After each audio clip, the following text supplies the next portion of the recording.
Target 229। So এই রানটা কি বাংলাদেশের জন্য ফাইট করার মতো রান? আমি বলবো মোটেও না। আবার এই রানটাকে কিন্তু একদম ছুঁড়ে ফেলেও দেওয়া যায় না। 229 রান কিন্তু অনেক, বাট আর একটু ভালো খেললে যদি আমাদের টপ অর্ডার ব্যাটসম্যানরা তাদের সেরাটা দিতে পারতো জাস্ট একজন, তাহলে কিন্তু আমরা এই রানটা সহজেই 270 প্লাস করতে পারতাম এবং সে রানটা ছিল একদম জেতার মতো রান। কিন্তু দেখেন আমাদের টপ অর্ডার ব্যাটসম্যানরা কি করলো। তানজিদ তামিম, তিনি তাও তার কাজটা করে গেছেন। তারপর সৌম্য সরকার এবং আমাদের ক্যাপ্টেন নাজমুল হাসান শান্ত, তিনি কি করলেন? সো তারা যদি একজন তাদের একটু কন্ট্রিবিউট করতে পারতো তাহলে কিন্তু আমাদের রানটা 250 পার হয়ে যেত। অপরদিকে মুশফিকুর রহিম, যাকে নিয়ে আমাদের আশাটা কিন্তু ছিল, সবসময় থাকে, তিনিও কিন্তু আসলে কিছুই করতে পারেনি। জাস্ট এক বলে ডাক মেরে আউট হয়ে গেছেন। দেন তারপরে আমাদের আশার আলো বর্তমানে সাকিব আল হাসানের পর মেহেদী হাসান মিরাজ, তিনিও কিন্তু তার খেলমা দেখাতে পারেননি। এই চারজনের মাঝখান থেকে যদি একজনও হাফ সেঞ্চুরি করতে পারতো তাহলে আমাদের রান হয়ে দাঁড়ায় 250 প্লাস, এবং আরেকটু ভালো খেললে আমাদের রান হয়ে দাঁড়ায় 270 প্লাস, এবং যে রানটা জেতার মতো ছিল। কিন্তু 10 ওভারে মাত্র 34 রানে যেখানে 5 উইকেট পড়ে গেছে, সেখানে আমাদের 5 নম্বর ব্যাটিং তাওহিদ হৃদয় কিন্তু তার কাজটা করে দেখিয়েছেন।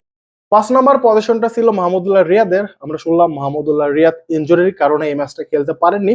তার পজিশনে নেমেছেন তাওহিদ হৃদয়, এবং আমি বলবো তাওহিদ হৃদয় মাহমুদুল্লাহর থেকেও ভালো খেলেছেন। অবশ্য মাহমুদুল্লাহ থাকলে তিনি কিন্তু সেম কাজটা হয়তো করতেন, কারণ মাহমুদুল্লাহ কিন্তু ফর্মে আছেন। তার গত 4 ম্যাচের রান কিন্তু 300-রও বেশি।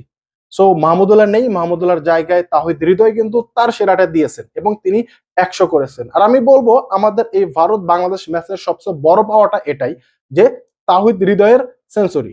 সো আমরা তাওহিদ হৃদয় এবং জাকের আলীর উপর ভর রেখেই কিন্তু এই 228 রান করতে পেরেছি। আর কিছুটা কন্ট্রিবিউট করেছে তানজিদ তামিম এবং রিশাদ হোসাইন। আর আমার ভরসা ছিল তানজিম সাকিব কিছু একটা করবেন, বাট তিনিও কিন্তু কিছুই করতে পারেননি। তিনি যদি একটু ভালো খেলতে পারতেন তাহলে কিন্তু অনায়াসে আমরা 250 পার করতে পারতাম, এবং এই 250 রান কিন্তু একটা ফাইট করার মতো রান ছিল। বাট সবাই কুপকাত মোহাম্মদ সামির কাছে। সো এই ম্যাচের প্রাপ্তি হিসেবে আমরা তাওহিদ হৃদয়ের 100 বা সেঞ্চুরিকে দেখতে পারি। আর তাওহিদ হৃদয় কিন্তু অবশ্যই ধন্যবাদ এবং বাহবা পাওয়ার যোগ্য। যাই হোক, 229-এর টার্গেট, এখন সময় এসেছে আমাদের বলারদের কিছু করে দেখানোর। মোহাম্মদ সামি যেখানে 5টা উইকেট নিয়েছে, আমাদের একজন বলার যদি 4 থেকে 5টা উইকেট নিতে পারে তাহলে কিন্তু আমরা হয়তোবা ফাইট ব্যাক করতে পারি এবং ম্যাচটা জেতার সম্ভাবনা থাকতে পারে। তবে অবশ্যই আমাদেরকে কিন্তু প্রথম 10 ওভার মানে পাওয়ার প্লের মধ্যেই 2 থেকে 3টা উইকেট ফলাতে হবে।